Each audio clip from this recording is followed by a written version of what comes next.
Perfect. So I'm going to share my screen, and the plan for tonight is I'm going to go through some slides introducing folks to oral history. Before we get started, I do want to hear just in the chat any just little thing about why you're here or what oral history project you're interested in. That might be helpful just to kind of get a sense of what brings you here and how you might want to plug into some of the work that we're up to with the WRL 100 History Project work. So if folks could share real quickly about what brings you here in the chat, that would be great.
Can everyone hear me okay?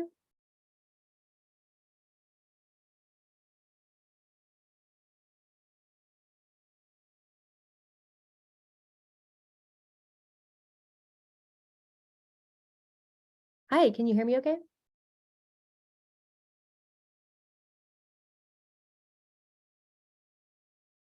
I see some folks have their hand raised.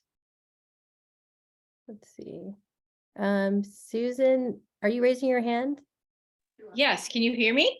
Yes, now I can. I'm Awesome. sorry, I'm not comfortable Awesome, with Kimber. Hi, Kimber. Hi. I think what people are saying is the chat's disabled, but we can share comments and questions in the Q&A as long as you can see that. Thank you for sharing that. Okay. Yeah, that's what I'm reading here, and that seems correct. Yes, I see that yeah. now. Perfect. Thank you. I can see that now.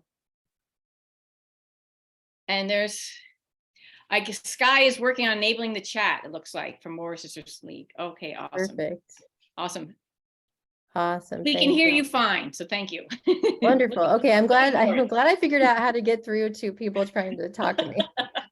Success. Thank you. Awesome. Okay, so I might come back to folks' projects once we get the chat enabled, because I don't know if I want to have us getting confused in the Q&A box. So is Susan, since you're still there, are you able to see my screen right now? Yes, we can see your PowerPoint coming up there. Yeah. Wonderful. Okay. Yeah.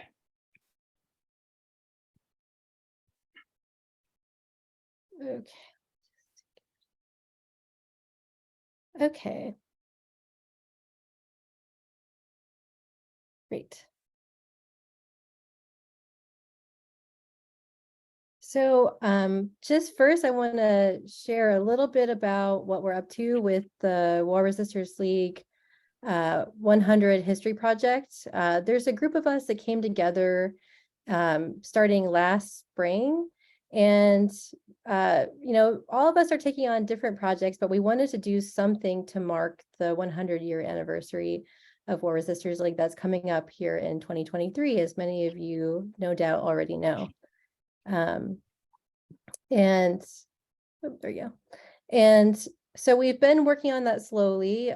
We have a planning committee formed. So if some of y'all are interested in joining that group, please reach out to us at the email at the bottom of this slide. So far, we have some events that we're organizing in New York City, in North Carolina, where I'm based in Mebane, North Carolina. And there's some of us here who are connected to the War Resisters League Southeast office in one way or another.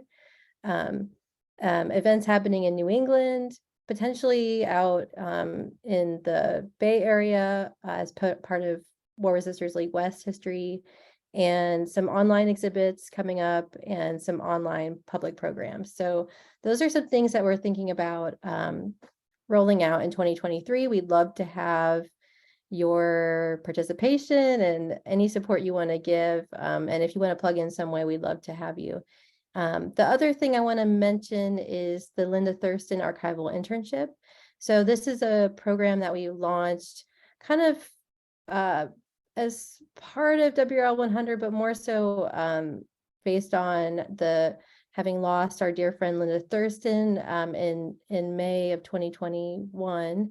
And Linda, of course, was one of our comrades and friends and colleagues in the office for many, many years. And so we started this archival internship in her honor, which supports people coming in to learn about archival,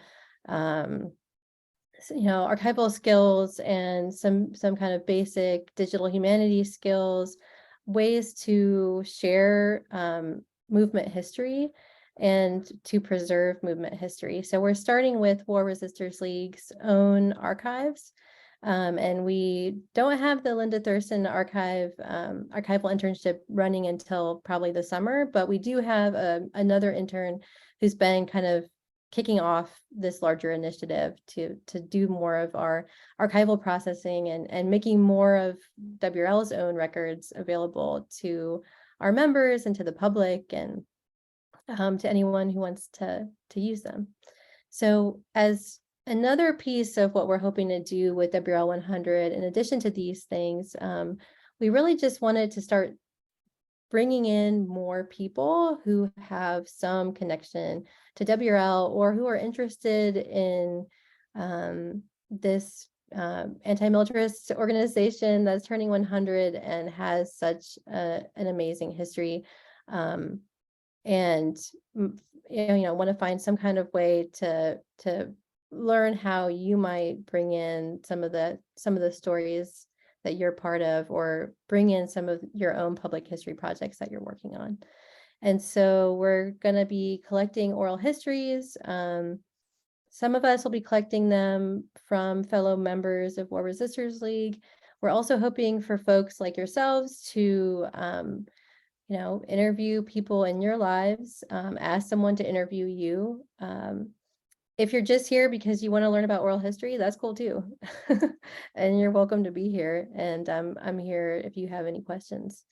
And the last thing that we are likely going to be rolling out as part of the WRL 100 work, history work, is the blog series that we're just now starting to talk about, but hopefully there'll be opportunities for folks to share stories that they'd like to lift up as part of this larger history sharing effort. And through writing and sharing images, photographs, artwork, anything like that we can amplify through War Resisters League blog and social media. So look out for more from us about that. But this is really kind of a kickoff point. So folks who are interested in doing some oral history connected to the WRL 100 have a chance to start talking with us. Oops. Okay, so just some basic foundations about oral history. Let me see, can you all raise your, let me see if I can actually see you. Can you raise your hands if you know what oral history is already? Or you have some experience with oral history? Awesome. Cool, so about half of you, maybe a third of you, or less even. So I'll just go through this because I think a lot of folks think they know what oral history is. Oh, and Sky, did you want to, did you have a logistical question? No, okay. I think a lot of folks think they know what oral history is based on projects like StoryCorps, or other oral histories that maybe they've heard kind of excerpted on the radio or something like that. But what an oral history is, it's really a recorded kind of conversation between two people that focuses on one person's story. And when you have an oral history in an archive, it's not excerpted usually. It includes both the voice of the narrator, who's the interviewee, and the voice of the person doing the interview. So you as an interviewer, right, are really important to shepherding the oral history along, and you will be part of that archival record as well. And so that's why oral history training is really important, because it's not the kind of crystallized voice of someone else. It's a moment in time that connects past and present through a conversation that has been carefully crafted. And so it's different than a lot of other types of interview formats, and we can talk about that more later if you're curious. It's also a historical primary source, so it's something that researchers, whether they're historians, community genealogists, organizers, folks who are trying to learn about history from the people who lived it, will go to learn something about a moment in time or a person or group of people. So it's something that can be very durable and can really change the way history gets told. And there's countless examples of the ways that oral histories have really shifted big narratives about, say, US history, for example. And I mean, as part of that, it's also a vehicle for sharing histories that have been excluded within dominant institutional archives or narratives, right? So for folks who've never been to like a formal archive, like I do a lot of history work, so I'm there all the time, but like they're usually pretty intimidating. They are very, very quiet. There's, hundreds and hundreds of boxes in the bag that people bring to you, and you quietly go through your box and you quietly return it. And it can be somewhat opaque, right? So there are spaces that sometimes can feel hard for everyday people to navigate, whereas I think oral history, for folks who are not going to be able to, who either don't have papers to donate to an archive like that, who may feel like those places aren't for them, or who, really feel like they do their best storytelling orally. Oral history really is speaking to those people, so it's a lot of work with people who are underrepresented in traditional collections. The Southern Oral History Program where I work really has focused a long time on working with working class Southerners across race on telling their stories that have been left out of the collections at UNC. So the other thing in oral history is a starting point for a larger public history project or a community project or even a community archive. And we can talk about any of those things later too. Oral histories are best when they're activated and they're shared through collaboration among people doing a creative project. And you can do a lot of different things with the oral history besides put it in an archive, which I think archives are important too. You could share it through an exhibit. You can, share it through an online campaign. You can create a podcast with it. There's lots of things. And then the next thing is an ethical practice of stewarding someone's story. So again, it's about relation. It's about that kind of connection you have to someone who's giving you their time, and they're giving you this kind of part of their story that is a vulnerable thing to do. And so we're honoring that in establishing that relationship with that person. And what oral history is not, it's not a lot of things, but it's not a journalistic interview. You're not trying to get anything out of someone. You're not assuming you know what they're going to say in response to your questions. Not that journalists always are like that, but you're not trying to predict what someone's going to tell you. It's really kind of more of a free-flowing thing, and you're trying to guide the conversation rather than direct it, if that makes sense. And it's not informal because you're actually putting a lot of time as the interviewer on the front end to prepare.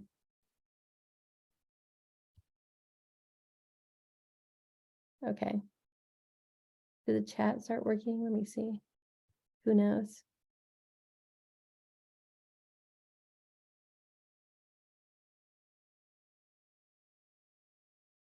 Oh, cool. Thanks, y'all. All right, I'm going to pay attention to the Q&A here and there. So just feel free to. I can see Susan still. Maybe Susan can help me. Okay. So the next piece I wanted to lift up is kind of sharing your plan for your oral history project. Not everyone wants to do an entire oral history project, but even if you're just going to interview one person, maybe it's important to start with, well, why am I interviewing only one person? What is the story that I really want to tell? What is the larger story behind what I think this person has to say? So maybe there's more people behind that story that you might want to reach out to in addition to that person you have in mind. So if you actually start thinking about the scope of the project more broadly, you can actually start to consider who might be the best narrators for that story. And those are the people that you begin to recruit and reach out to. It can always, be the reverse where you just reach out to a lot of folks and see who wants to talk to you.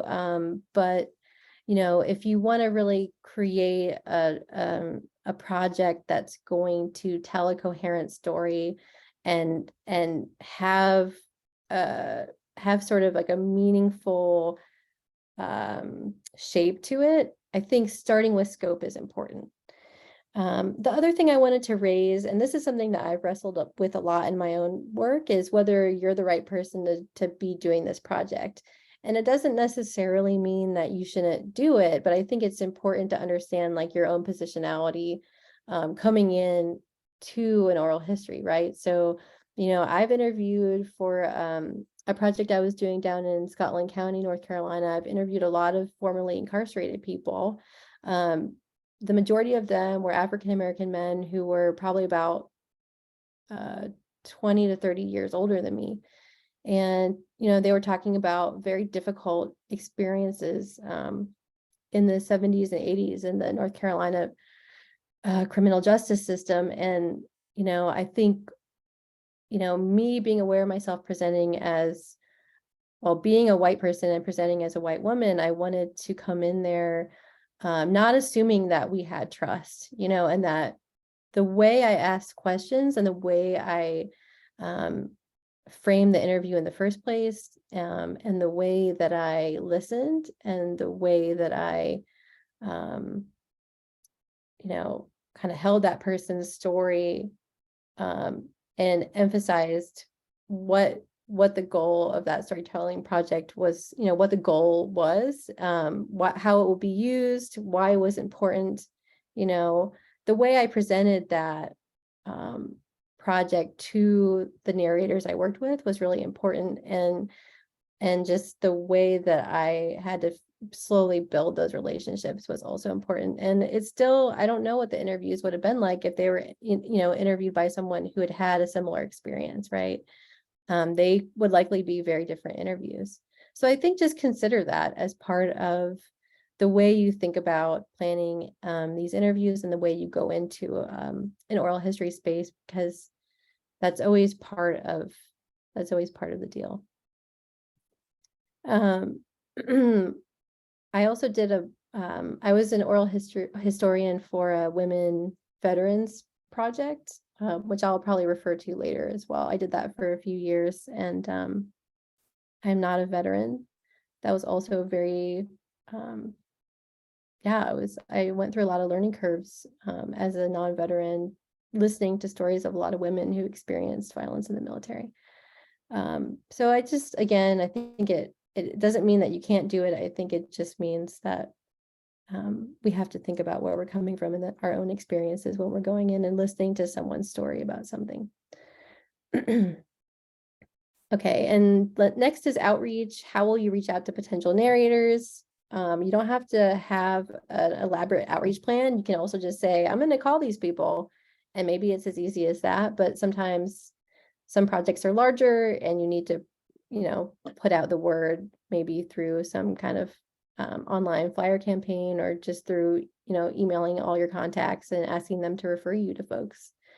And then lastly, how many interviews do you think you'll record? We had someone, I was working at Wilson Library at UNC a few years ago, and someone that we were partnering with on an oral history project. It was supposed to be kind of a 1-year project that they got kind of a small grant from the university to do.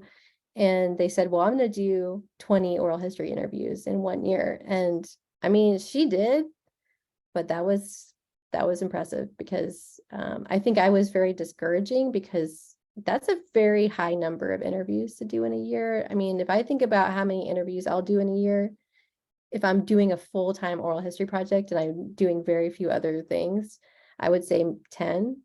But some folks are just, they're ready to go.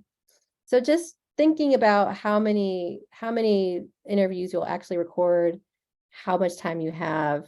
It does take a fair amount of time to prepare and then schedule and do all that work. So just think about that in the background.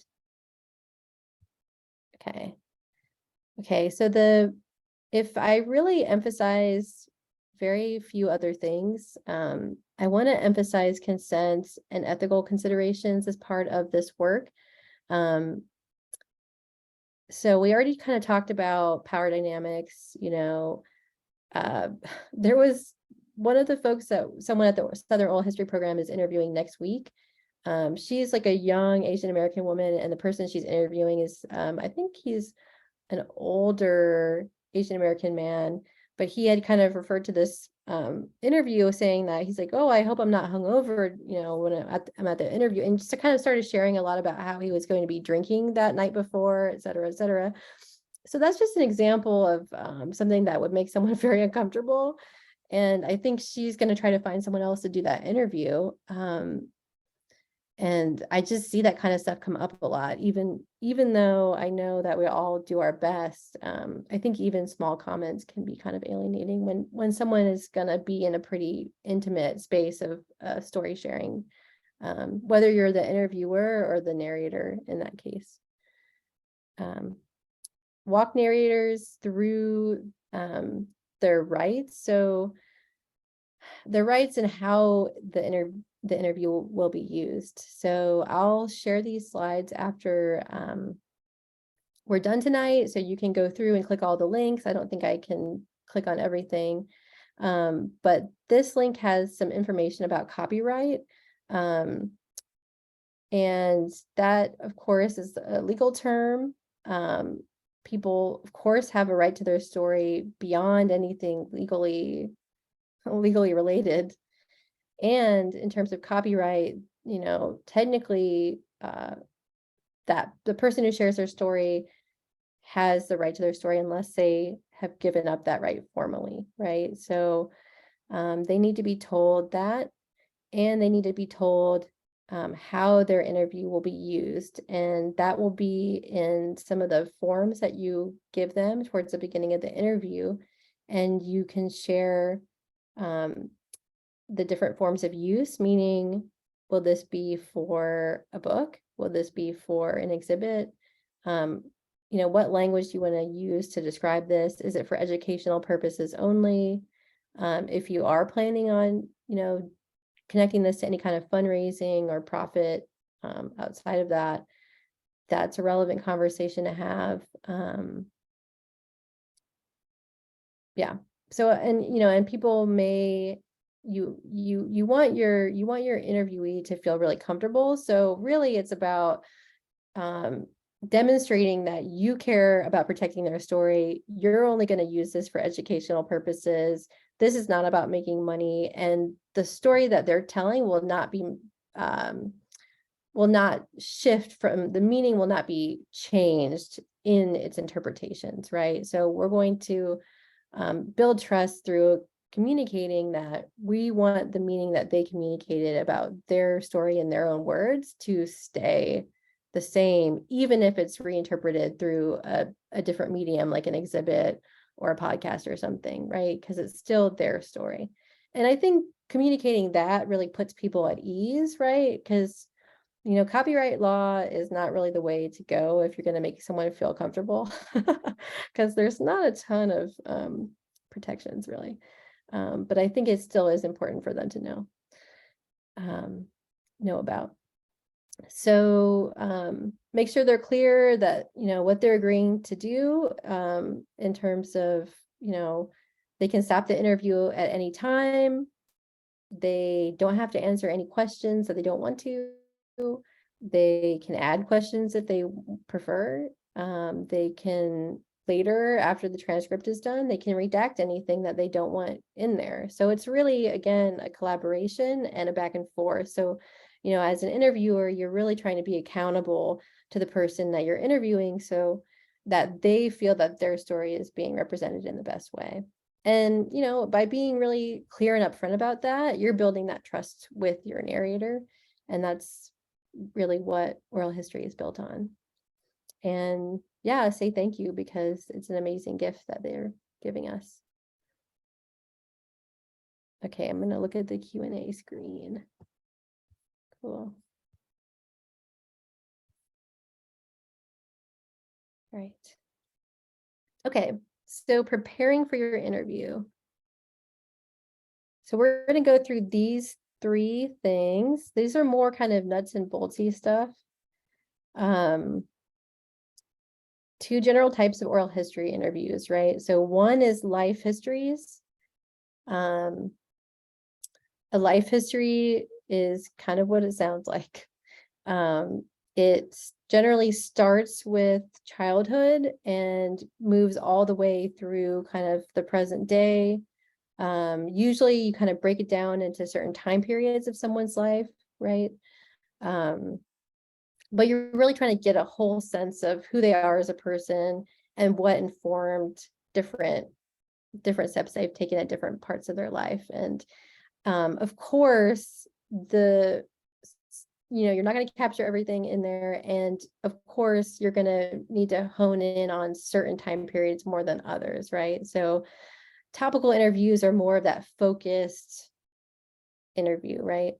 And I can show you this interview guide that I came up with for the War Resisters League Southeast oral history interviews that we're starting to do here in North Carolina.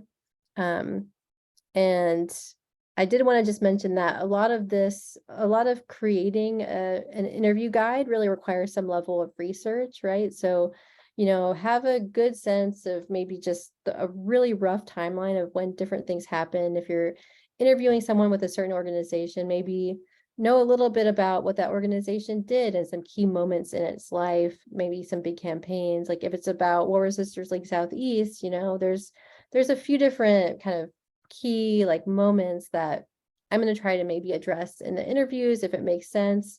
And I'm also interested in talking about the political climate in North Carolina in the 1980s, which was kind of the key decade that the office was open, right? So that's relevant to my interviews. And so I've been doing a little bit of research and okay, what was going on in North Carolina in the 1980s, right? What was the new right doing at that time, that kind of stuff. So some amount of research will really improve your interview, because then you can ask more specific questions based on knowledge that you already have, and you're not relying on your narrator to remember everything, because folks aren't going to remember most things. And so if you've done some research, that will help people jog their memories and feel comfortable with kind of adding on to something that you're kind of sharing through the question that you're asking.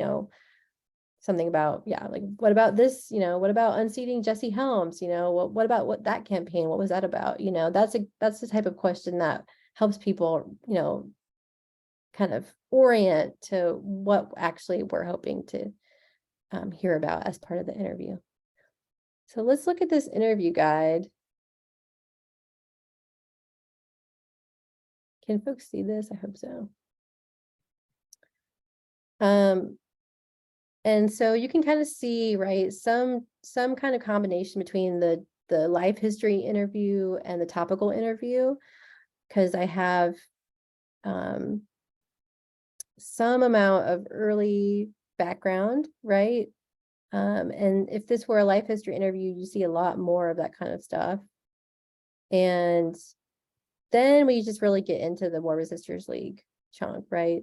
And these are questions focused on WRL Southeast. So does anyone, I mean, when you look at these questions, does anyone have any observations about them that you'd like to share?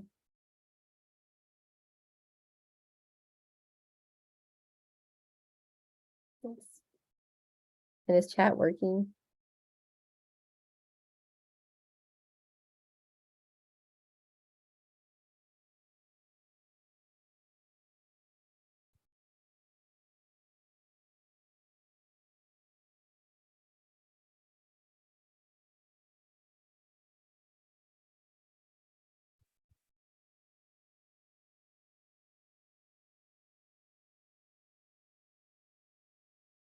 Oh, maybe chat's not working still.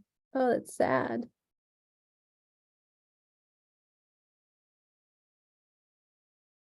No Q&A or raise hands to enable it. Oh, okay. Thanks, Kai.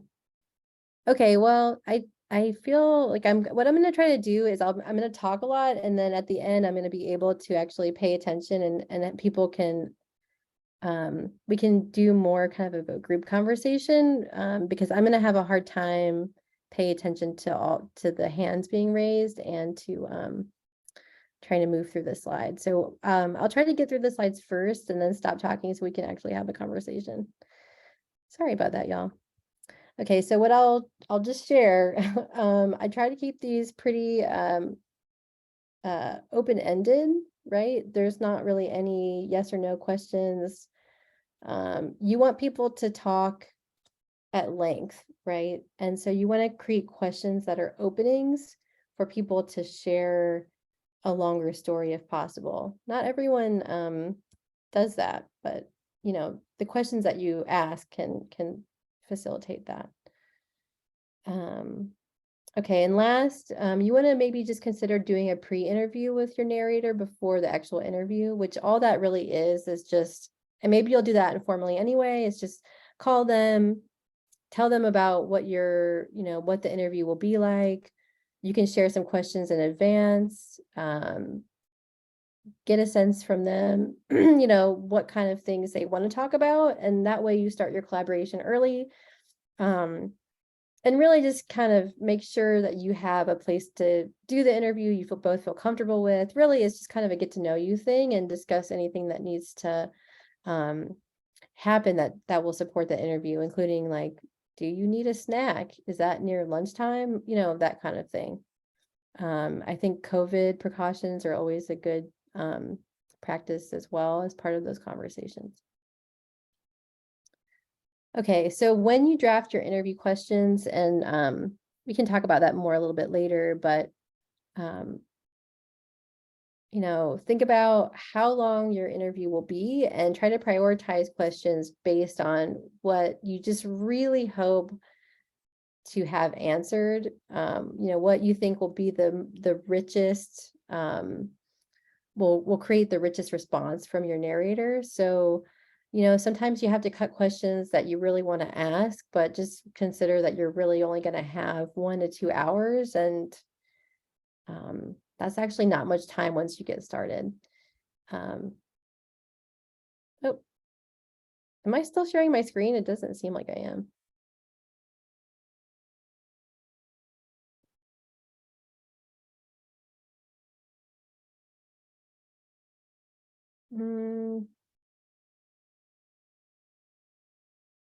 Hold on one sec, y'all.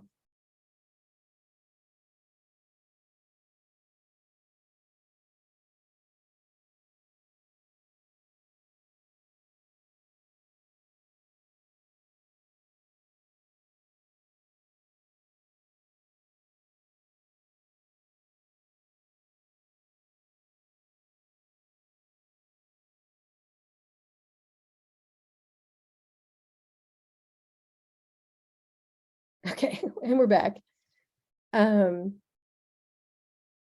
Open-ended questions, move through your narrator's life chronologically. I think a lot of that's just to keep you kind of clear-headed about what part of the interview you're in, because sometimes it gets overwhelming when you have a lot of different pieces about someone's life and experience coming at you, and you're trying to be present and listen to all of it. But, it sometimes helps to kind of come back, if someone starts out, say, oh, last year this important thing happened, and then you say, great, you talk about that a little bit. And then you say, okay, well, I want to come back to this earlier thing you said about your, this experience with your sister that informed a lot of your, your early politics or something, right? So you're kind of rewinding the interview a little bit just for your own benefit almost. And I think too, it helps when people listen to oral history interviews. I think we kind of sometimes think chronologically, or some of us do. So it helps when someone's kind of sharing their story in that kind of arc. And it's kind of similarly, more general questions first to get more specific after that. And your interview guide, as you saw in the interview guide I shared, it is a support, but the questions are pretty general. So when you're listening to someone actually answer those questions, you're going to come up with some probably better questions that are more specific, and prioritize those, because those are usually the ones that'll get you the richest responses and really add to the oral history interview. So listen to that impulse and don't feel like you have to go through your interview guide kind of one question at a time. Like usually about half of your interview guide you'll just scrap, but you'll still come out of that, with a wonderful oral history. So don't stress it.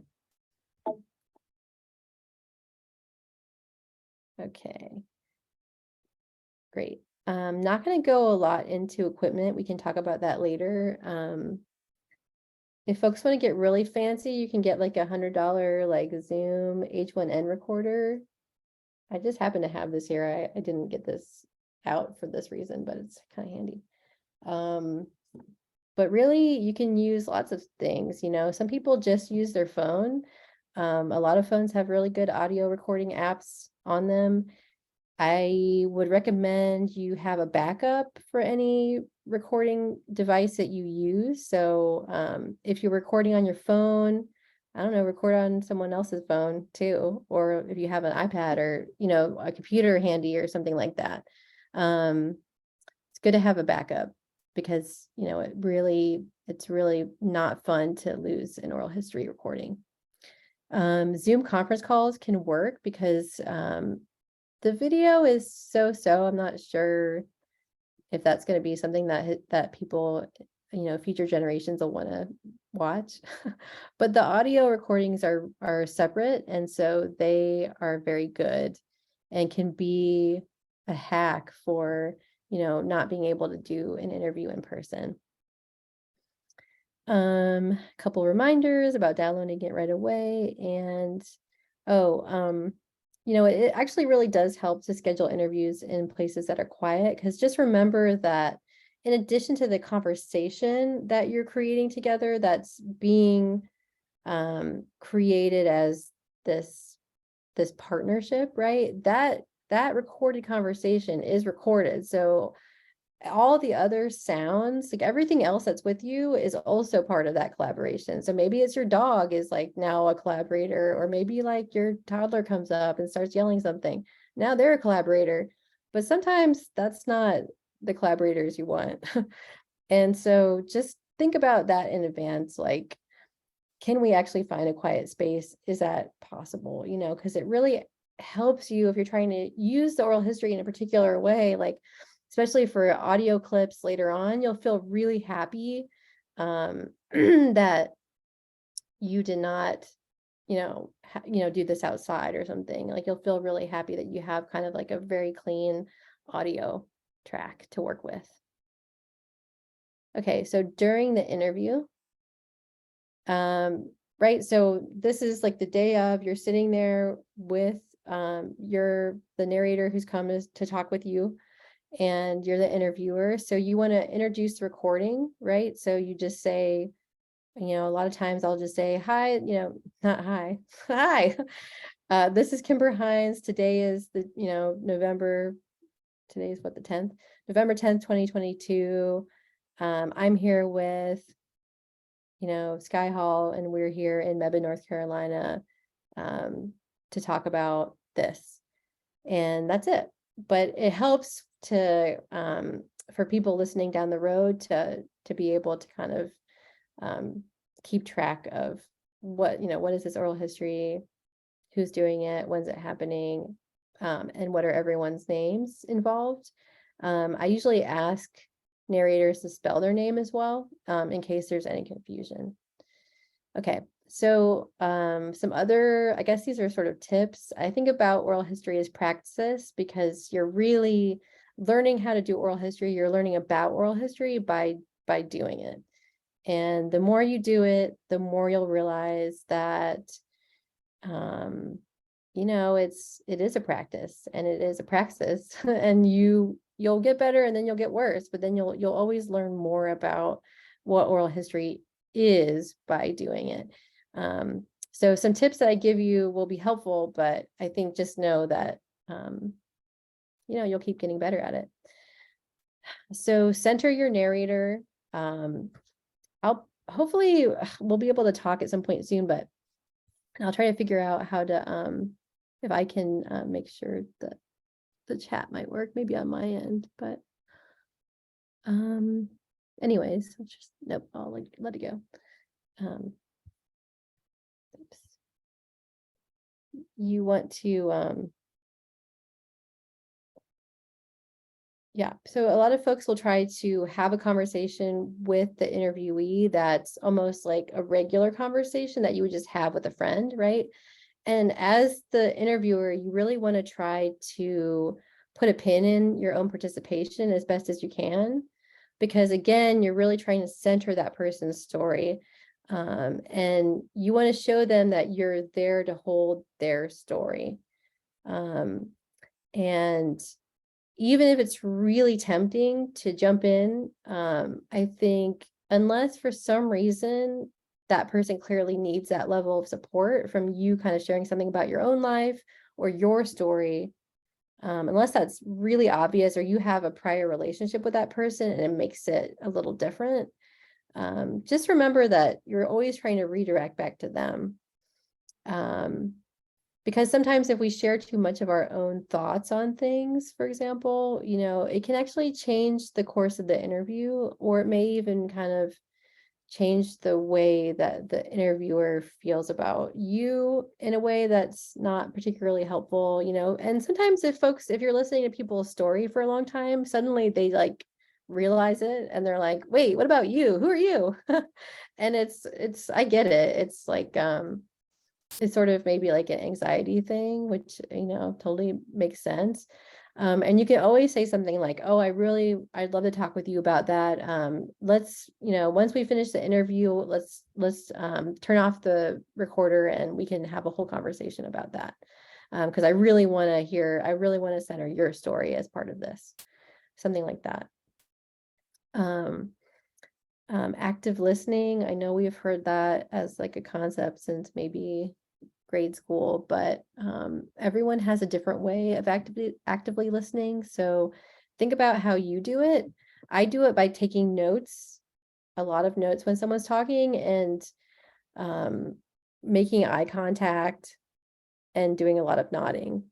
And I think that shows someone that I am paying attention, and it shows them that you're paying attention because you're coming back to things they said and you're remembering things they said in an earlier part of the interview, and you're returning to them because they said something that reminds you of an earlier comment or something, right? So that's kind of my version of an active listening practice, and maybe yours will be a little bit different, but just think about that. Follow-up questions are always good.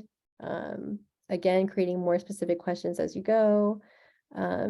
Being present for any difficult moments. I mean, I think this kind of thing came up again. I mean, it's come up a lot in the interviews I've done because I've worked with people who are survivors of different forms of state violence.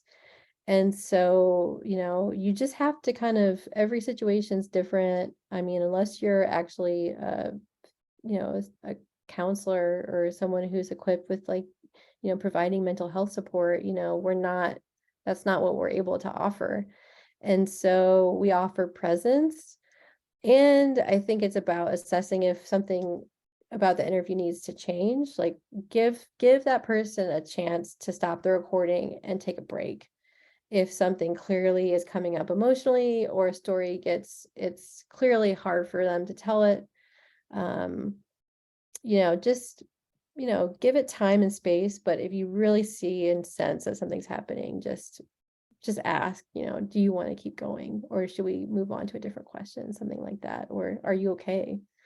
So I wanted to raise that too.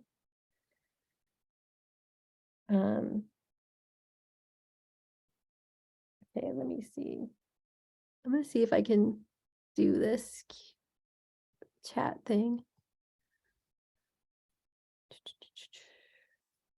Okay, what I'm gonna try to do is we will do an activity, and I'm going to have people raise hands, and I'm going to do it. I'm going to pay attention to whose hands are raised. So please feel free to participate in that.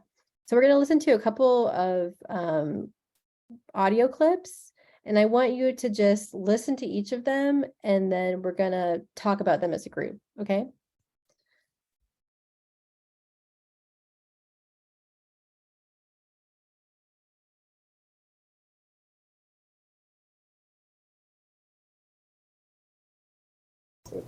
And the New River is, as most historians know, is the second oldest river in the world. The Nile is supposed to be the oldest. Then comes the New River. We pride ourselves on being able to live close to this river. It's very special to us. And we almost lost it one time. How did that happen? Well, the power company decided they wanted to build a dam on that river, and so that they could have electricity to sell to, and this is the hard part of it, we found that it would be the electricity if the project was built, which it didn't, fortunately. We all fought it like everything. I even went with a group to Washington. What power company was it? Well, the Appalachia Power Company is the one that's going to build the dam, but the Appalachia Power Company, I learned, was a subsidiary of the American Electric Company. I believe it's American Electric Company, which is the biggest electric company in the country. But this power from this dam would have gone out to the Middle West or the northern states, and we wouldn't have got 1 kilowatt of it. But yet they would have. When you stop and think that our co-op in this area was born out of necessity, because big power companies didn't really think much about supplying power to rural areas in those days, because there weren't enough people living on a line. Mm-hmm. In a way, it's ludicrous that a big power company wanted to dam the New River and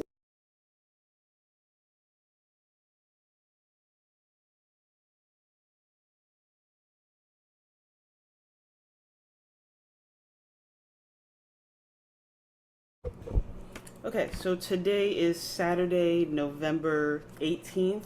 I'm here with Julius Douglas talking about his life and his time at Wagram Prison. So we'll just sort of start at the intro bio stuff and work our way through. When were you born? 1956. Where? In Laurinburg. In Laurinburg? What'd your parents do? My dad, he owned the cleaners. Mm-hmm. Yeah. You have any brothers But or we sisters? lived in New York, though. You lived in New York Yeah, I was first? raised in New York How long were you in New York? all my life. All your life? When did you come back to Laurinburg? 1976, I think. 76. Okay, yeah. Why'd you come to Laurinburg? I don't know. Okay. Just I the family. just left New York and Okay, yeah. came down south. My dad moved back down here, though. Mm-hmm. Yeah. Okay. And so when you came, how old were you when you came back?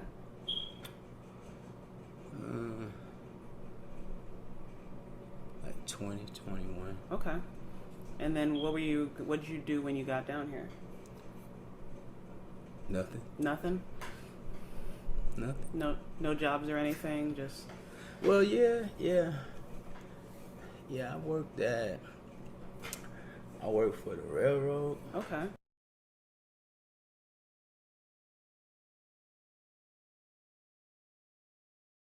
Okay.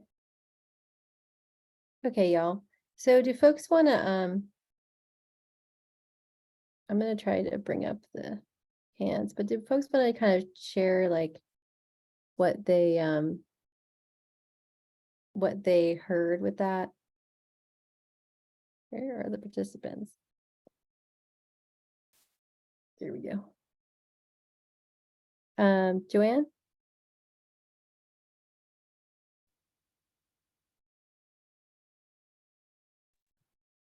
Hi, you want me to talk? You want me to start? Oh, were you raising your hand? No, I didn't, but I'll. Oh, I'm sorry. This Sorry, is that's all okay. kinds of confusing. That's okay. Thanks, Joanne. Thanks for volunteering. Yeah, yeah. You're welcome. Yeah, I think Fred's storytelling was fascinating. I think in terms of her talked about the way she talked about the river and the importance of the river, and the way she talked about the power of the power company. And then as she began to talk about the work and the co-op and her going to Washington, I found it interesting that her voice got lower and lower. That in some ways it kind of drew you in a way. And I don't know, that's an observation. I'm not trying to make an analysis of it, but it was just interesting how she kind of started with these very powerful images, but external power. And then when I thought she was talking the most about power, she's getting softer and softer about it. Okay. Yeah, thanks, Joanne. I see a hand from Daz. Hello, can you hear me? Hey, yes. Hi. Yeah, I thought that I kind of thought that the first clip, the interviewer gave more space to the interviewee. And I felt like in the second clip, the interviewer was a little bit more. I thought that the small interjections, which I often do in just regular conversation, were a little bit distracting from the interviewee story. Yeah. Yeah, and I heard some agreement back, I think from Joanne too. Yeah, absolutely. And Susan, is your hand up as well? I can't tell. Thank you. Can you hear me? Yep. Okay, cool. Those are really interesting. I mean, maybe I misheard, because the first one, I thought the change in voice was the person interviewing. So I thought it was a different voice. And The I thought they person were at the end was the okay. interviewer. I thought they were adding in a lot. And at some point I thought it was almost too much, like kind of interrupting the person who was narrating in a way, like just maybe adding too much to the history. But maybe I misheard. Maybe that was the narrator's voice and I heard it as an interviewer's voice. And the second one, I felt that, yeah, it was really kind of brusque and the questions weren't clear. So it's like, well, what did you do? It's like, well, what does that mean? Like, what are you actually asking? Like, it didn't really, so then they were like, well, you just like, well, nothing. And then it's like, well, did you work? Well, yeah. But, it's like kind of, because it didn't seem very, well, like what kind of, there was like an edge or a tone, like, well, why'd you do that? Why'd you come back here? Why this? Why'd you that? Like kind of put someone on the defensive of like, why'd you do those things? Or asking them to have exact dates. It just seemed kind of like this tone wasn't inviting or welcoming. There was no like, thank you for meeting with me. But me, again, I'm used to interviewing in a different context, not for oral history, but I did find it like, I would be like, why, it just didn't feel clear, like what they were trying to sort of, how they were saying it. But I wondered, and maybe you can give input on this for the first one, like how much an interviewer should be adding into the story of the history, like the background at that point when she had so much to say. Should that come later, you know? Mhm, mhm. Yeah. Okay, I see Jim has a hand, and then we can talk about those a little bit more. Okay, Jim, can you hear us? Or Yeah, are you unmuted? There you sure. go. Yeah. Hello, friends. Yeah, similar reactions, and I increasingly so, like with Susan. Every time that second interviewer said okay, it felt like, oh, you just really didn't give a shit about what they just said, what Julius said. It just felt like so uninterested. Actually, it was weird. It did feel confrontational. So I'm sure she was just trying to kind of, yeah, I don't know, be relaxed and go fast, but it was just way too fast. So I could understand why Julia said, I don't know, in response to a question one time. It's like, yeah, I surrender, you know. And similar to you, Susan, I couldn't tell for a little bit interviewer from interviewee, but it felt, yeah, it was really great storytelling, and I learned a lot. I thought Freda's words were very, and the other person's were very well chosen, and every word meant something to me. Mm. And I like Julius, but the interviewer was just like, whoa, hard to take. Yeah.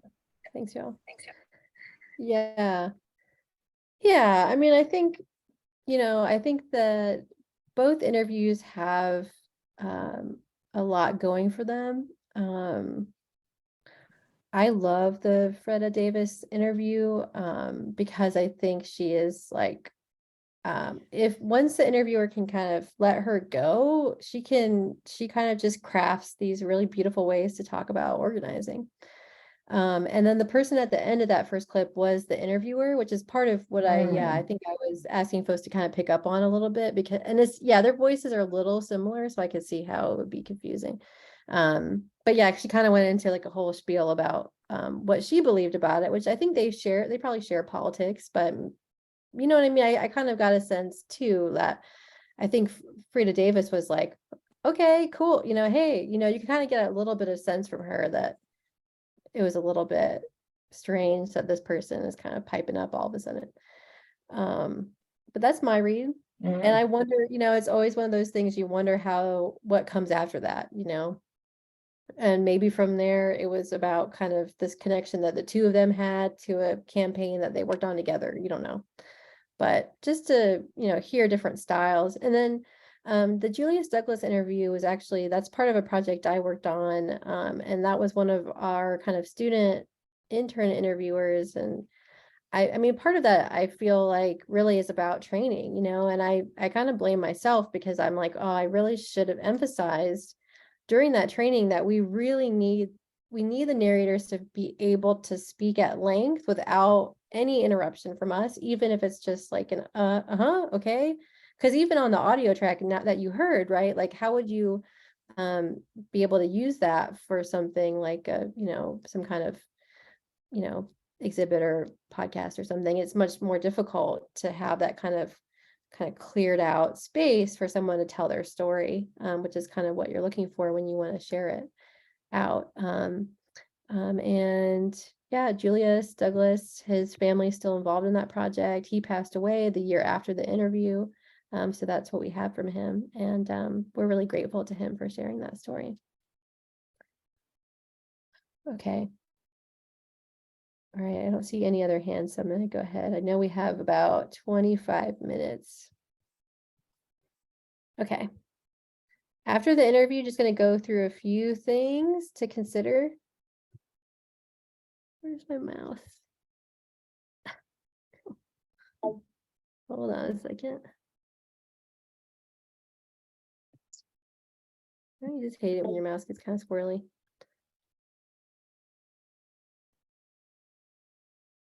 There we go.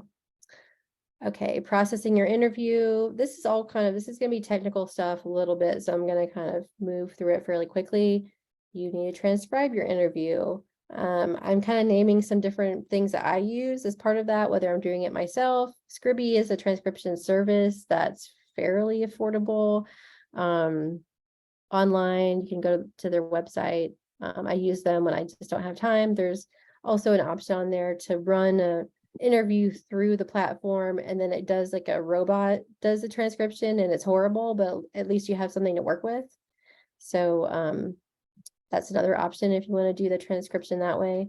And then go back and audio edit your interview, meaning listen to the audio paired with what you transcribed and just make sure it matches up.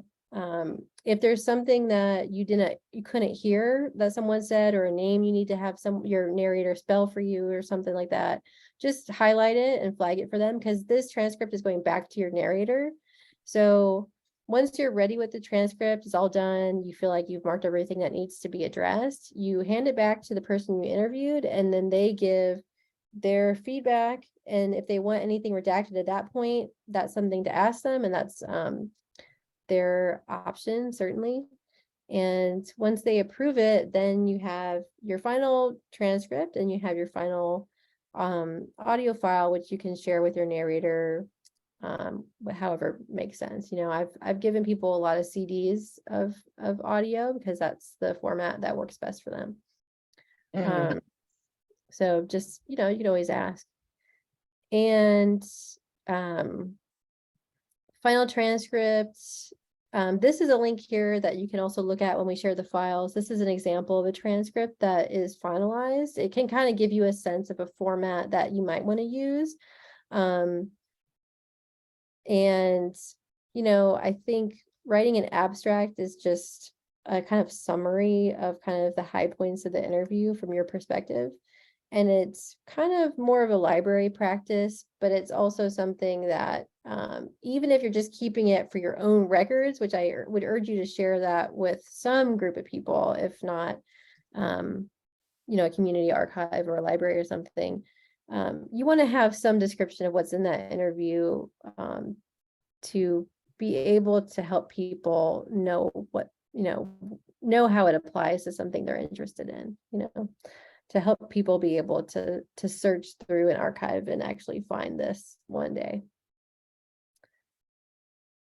And other things, this is all about kind of the future life of this oral history. And so these are questions that, you should probably think about early on when you're planning out your project. So where will the story you recorded live?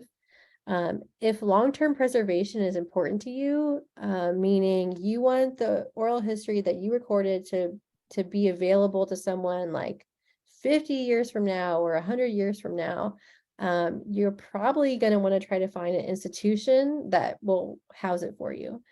So a library or a formal archive. A lot of those are, government archives or university archives are examples of those. And you can reach out to staff and have a conversation with them about that. Other types of archives are community archives. They're run by local groups. You could start your own community archive, but it does require some level of technical know-how and committed maintenance. In order to preserve something long-term, you got to have a lot of backups, and you got to know how to prevent files from being degraded over time. So, just thinking about, are you willing to put that level of work in if long-term preservation is important to you? It may just make more sense to go talk to someone at a library. If it's not important to you, maybe just focus more on sharing the story.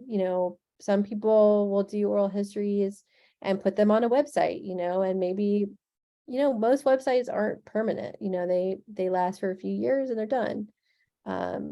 If that feels okay to you and that feels like in line with the goals of your project, great. Create a podcast. Maybe the podcast can outlive the website you create in some ways.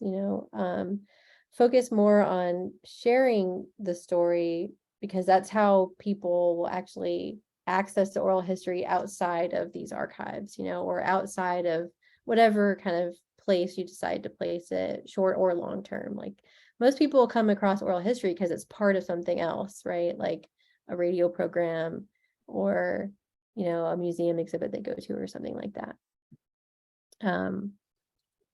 And so, yeah, think about those types of fun projects and how you want to share your oral histories as part of maybe planning your oral history project itself.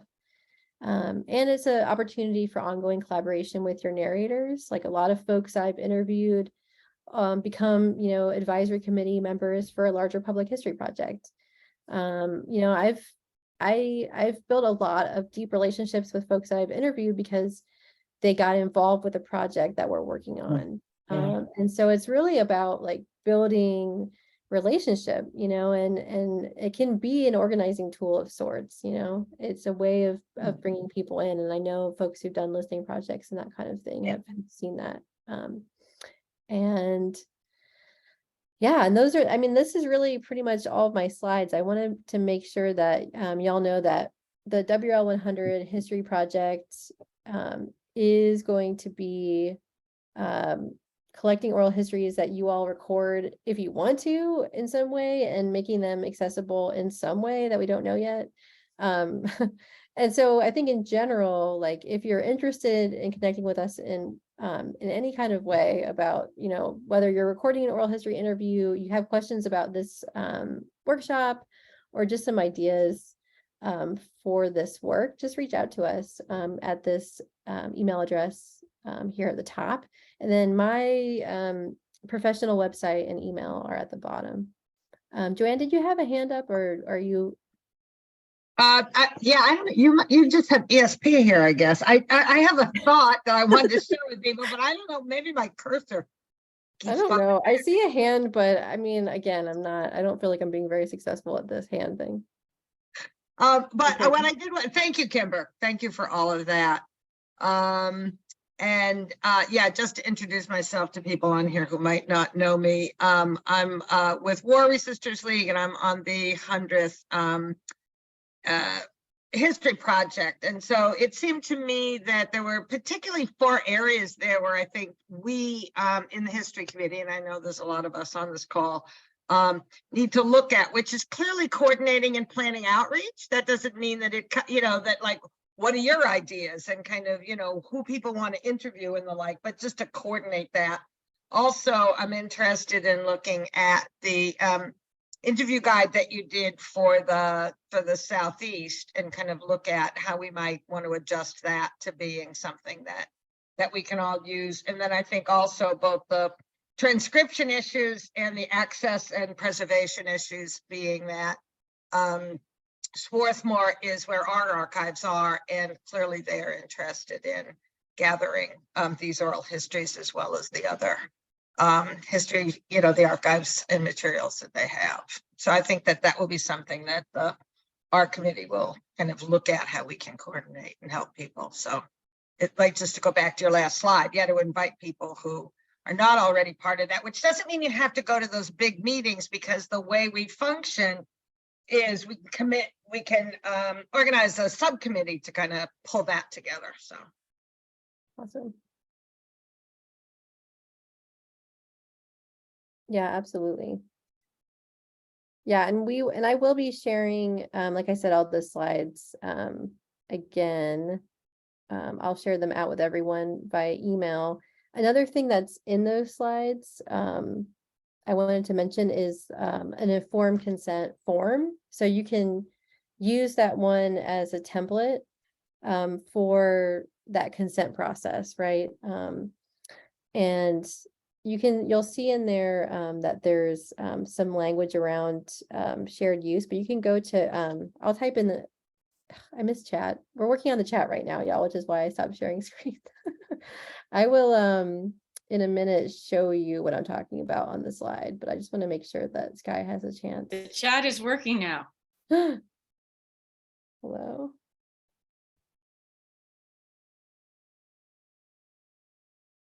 Hurrah. Cool. All right, well, I'm going to share my screen again and show you all this thing. But does anyone have any questions or anything else you wanted to share? Thank you, Joanne, for sharing all that.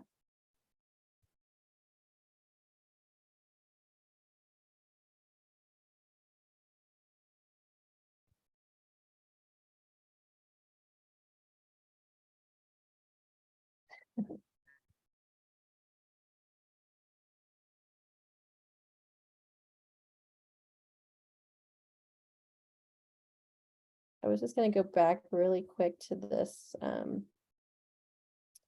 slide about the form. Mm. Can you all see this? I think you can. Yeah. Yeah, so I mean, I'm not going to read this at all to you, but this is a standard form that I use for a lot of my oral history projects. I think a few of you on this call will probably be signing one or have already signed one. So you can see here, right, solely for the use of public education and outreach for the WL 100 history project. So it's very clear like how the interview will be used. I understand the following material may be created as part of the interview process, right? That describes the things that we're doing together. And then this is what I'm talking about, this creativecommons.org. This, if someone wants to drop that in the chat, Creative Commons is a great website to check out in terms of licenses, meaning the ways that you communicate to the public, how they're allowed to use your material, right? So say I put all my photographs on a website and I have this like non-commercial share alike 4.0 license. That means that people can share my photographs as long as they give me attribution, like credit Kimber Hines, these are my photographs, and they're not using it to make money, right? And you have to share it in ways that are, you know, kind of coherent to the intent behind the original photograph. So you can actually read about different forms of licenses on that website and decide which one fits best for your project. I use this one because I think it kind of allows for some level of adaptation and interpretation of oral histories so that you don't have to just keep them in like full form. You don't have to keep them as like 1-2 hour chunk in order for them to meet the license requirement, but they're also, I think, still very, ethically in line with the ways you want to honor someone's story and honor their rights to tell their story.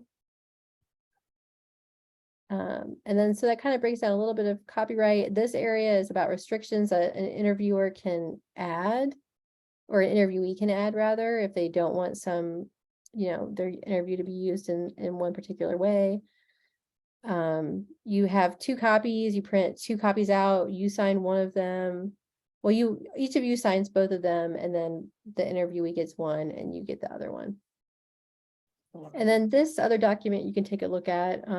It's like a supplement doc that I created with a public history project I was part of a few years ago called Bull City 150. We did kind of a series of exhibitions in Durham, North Carolina related to 150 years of housing and education inequality in the city for its sesquicentennial celebration.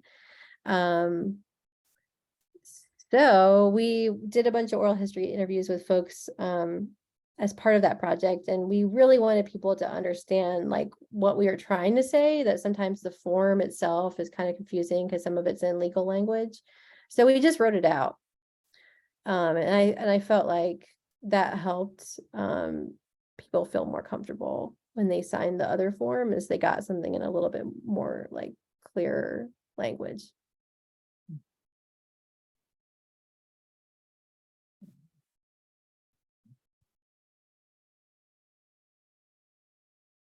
Cool. Oh, thanks for sharing that. Great. I'm so excited for everyone to be in touch about the WL 100 project. All right, y'all. Well, if no one else has any questions, we don't have to sit here all together. But I was happy to see your tiny hands try to do things. Oh, someone maybe is trying to do that now.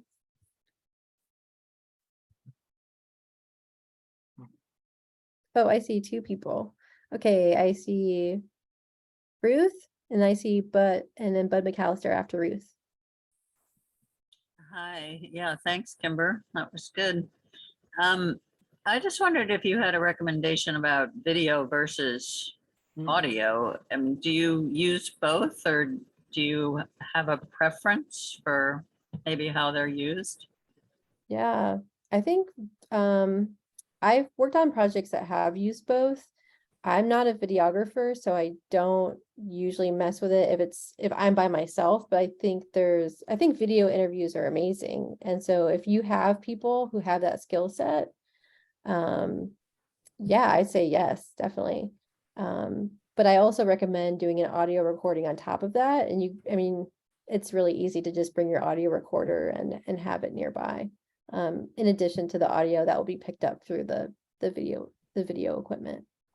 Are most of your videos, are most of your interviews in person versus say at a distance, like if I wanted to interview somebody in California on Zoom or something?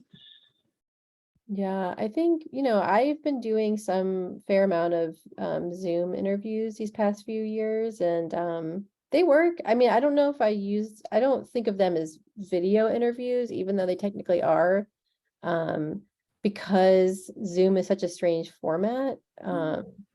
It doesn't quite, I don't know. I mean, that's just my hot take. I don't think of them as video interviews as much as I do say, like, if you have, someone who's really there with a video camera and someone has like properly, or, is properly mic'd and has proper lighting instead of just like darkly, shadow face, that kind of thing. So I think you can do it. I think Zoom has a, really good audio option that comes in the same folder at the end as the video. So why not? Good point. Thanks. Sure. Oh, and then Bud. Thank you, Kimber. Great job. I'm here in United Connecticut, southeastern Connecticut, Joanne's territory. And there's kind of 4 questions here. And the first one, I can't believe that I'd be the first person to notice this, but this is the year of the women. And have you noticed that it's War Sisters? I just thought that was amusing. Yeah, so this timing is absolutely perfect. I have been playing with StoryCorps, just starting, and as far as the transcription goes, I started using the voice recognition, and it seems to me that with that, it would be really easy to, I'm sure it's not going to get all of it, but the quality on the phone that I have now is really good.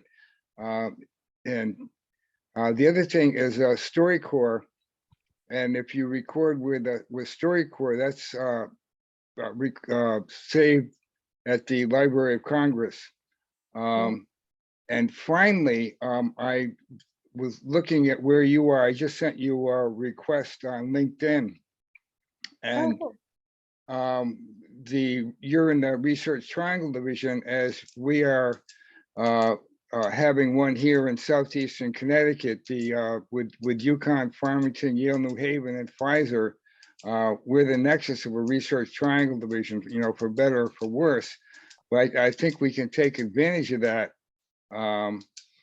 And my goal is to create a new story hub here in southeastern Connecticut, and I want to work with Joanne and everybody else on that. But with your place in Chapel Hill, and also your background in Greensboro, where Thomas Berry is from, and I've been spending a lot of time on his story and the journey of the universe. So thank you. Oh, great. That all sounds really exciting. Thank you for sharing that. But yeah, and I'll see you on LinkedIn.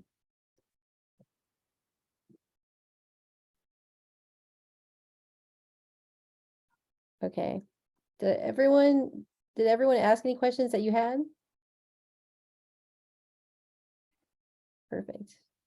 Yeah, so please do reach out to us. Part 2. Cool. I like that idea. I'll have to figure out what that would be.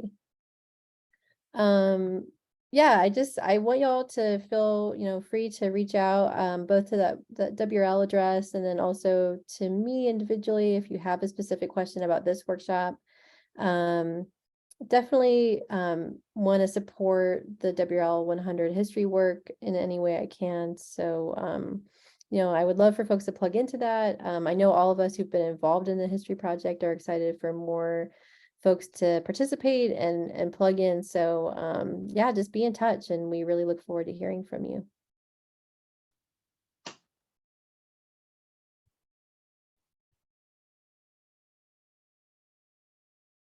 Thank you, Kimber. Thanks, everyone. Thank you. Yeah.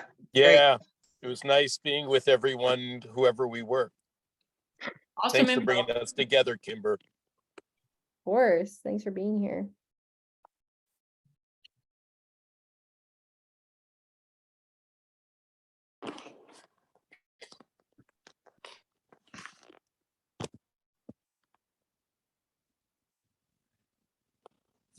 Doing the transcribing and editing and or whatever seemed daunting a little bit.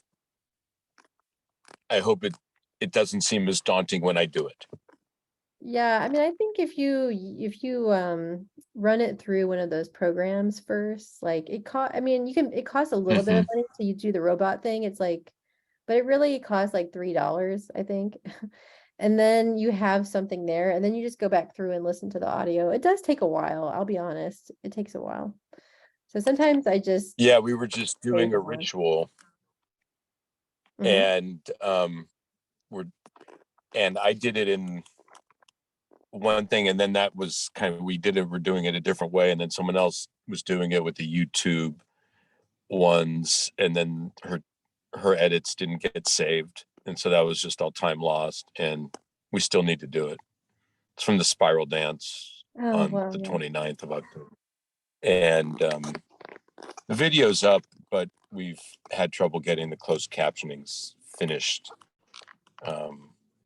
So this might be helpful for that, actually. Thank you. Yeah.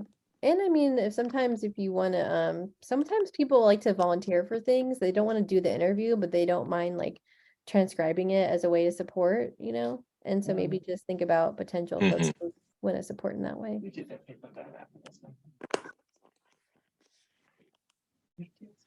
Yeah.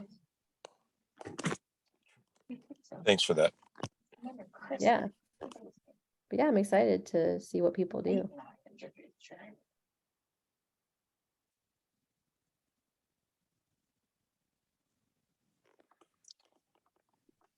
Joanne, you're still. So who else is? Why am I I'm still? I'm gonna get off now. Say goodnight. You're It's still just here funny too, 'cause Joanne. I have no idea who's here. Who's still here? It's like I just know. me, Joanne, I see Bud McAllister, and I think Sky's still on, but I think they're with their family. So I'm just gonna stay here until You're everyone. trying to close it up, or you're trying to stop it? All right. Well, I could. All right. I mean, maybe I need to stop the recording unless it's I think you can. Yeah. All right. Good night. UConn women's basketball has been saved on my